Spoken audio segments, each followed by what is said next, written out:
A new parks fee is set to start in Ashland in the next month, but officials say it won't be enough to avoid cuts to services. Plus, Grants Pass is seeing a surge in small businesses, with dozens of new shops opening in the past few months.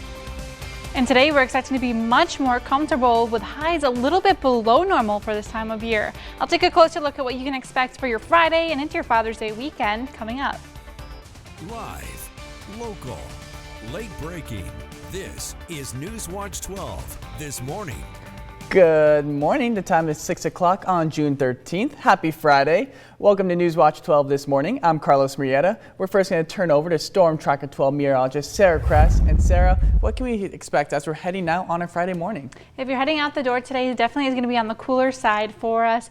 And it is going to be feeling a little bit cooler overall with those high temperatures today. But right now we're at 54 in Medford, Wairika, Mount Shasta are at 45, and Klamath Falls at 46 degrees. Some clouds are in the sky this morning, and that's what we'll be seeing for as we're working through our day today. Overnight, we saw a few showers areas over east side for us. We could possibly see that again for us today, especially in the northern Klamath and Lake counties. But as you're out the door, like I mentioned, on the cooler side for us, we can expect mainly sunny skies for us throughout the day.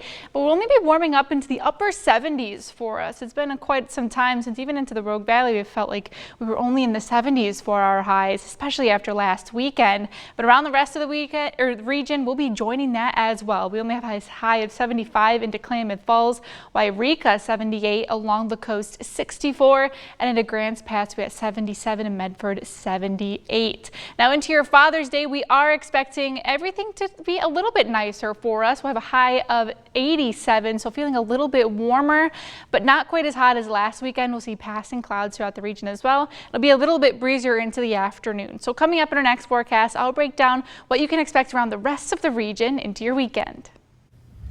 Beginning with continuing coverage this morning, a new parks fee is set to start next month, but Ashland Parks and Rec say this fee won't be enough to avoid the cuts to services. Now, NewsWatch 12 has been following this story closely since the budget reductions were first announced earlier this year.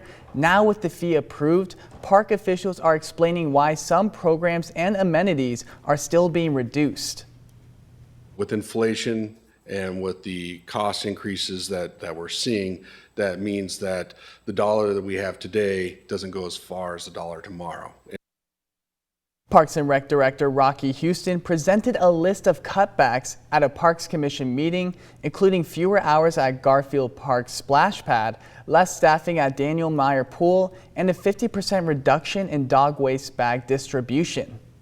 Well, wait a minute, aren't we paying a utility fee now? So why are we looking at any reduction, to some of the things you just talked about in this presentation? Why are we needing to cut back on mowing? Why are we needing to cut back on hours, garbage cans, those kinds of things? The city says the $5 fee was designed to offset a 5% reduction in base funding and help maintain existing service levels. Staff also said they will continue to monitor impacts and decide if any other changes are needed. New this morning, with Senate Bill 916 receiving approval in the Oregon legislature, some Republican lawmakers are pushing back on the bill, calling it an unmistakable political gift to organized labor. Senate Bill 916 will allow striking private and public sector workers, like teachers, to collect unemployment benefits, even walking off taxpayer-funded jobs. Oregon will be the first state to do so nationwide. Opposing lawmakers say that this move will not only harm taxpayers, but students. And this morning, the Paddle Tribal Waters Program is starting its second day in the journey to Klamath, California. This historic journey will take 30 days, and it's the first time in over 100 years the Klamath River has flowed free since the removal of 4 dams. Youth from tribes across the region are now paddling from the Klamath River to the mouth of the Pacific Ocean.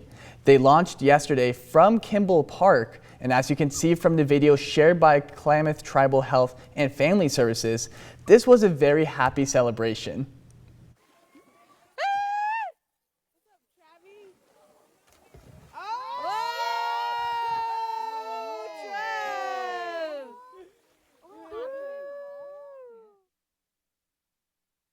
First leg of the over 400-mile journey, Pictures and videos were shared saying this experience has been a dream of many who have worked to remove the dams that started to be built in 1917.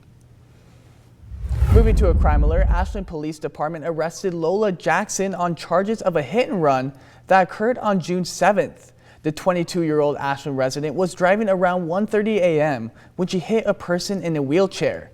Jackson fled the scene before police arrived.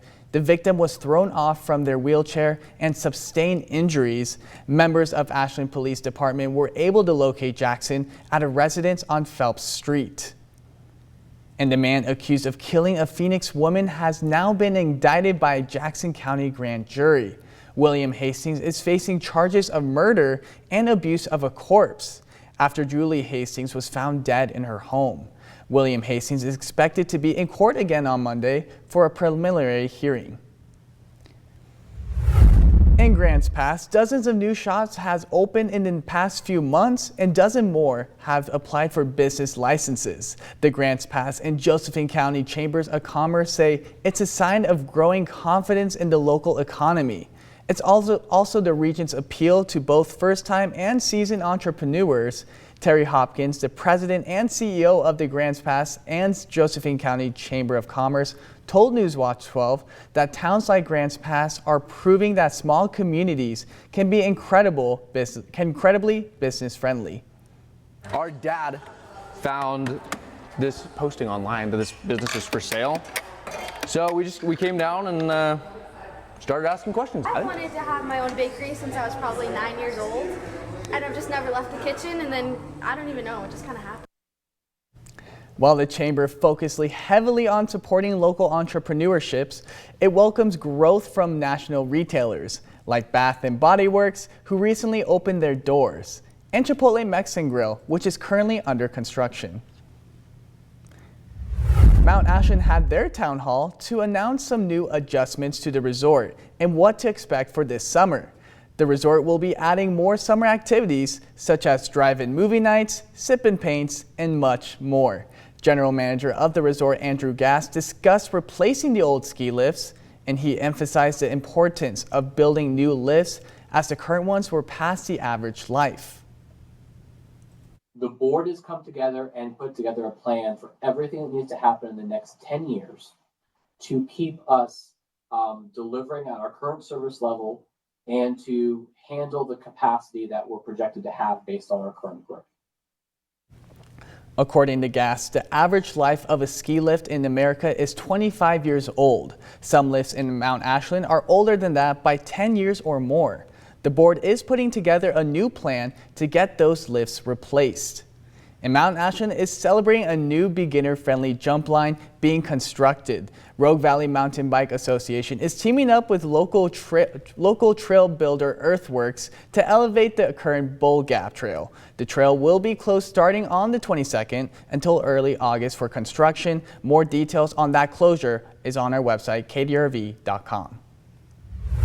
Tomorrow, the 40th annual Medford Cruise will be bringing hundreds of cars to town and raising money for local youth organizations. In the last 39 years, the event has contributed to more than $600,000 to local programs, while also bringing together car enthusiasts for a day of fun. With this event taking place, there will be several road closures in the downtown area. Partial road closures are likely throughout the day, but you can expect full road closures to begin around 4:30. Those closures are on Central Avenue, 2nd Street, 6th Street, Main Street, and Front. These closures will remain in place until approximately 8:30 p.m.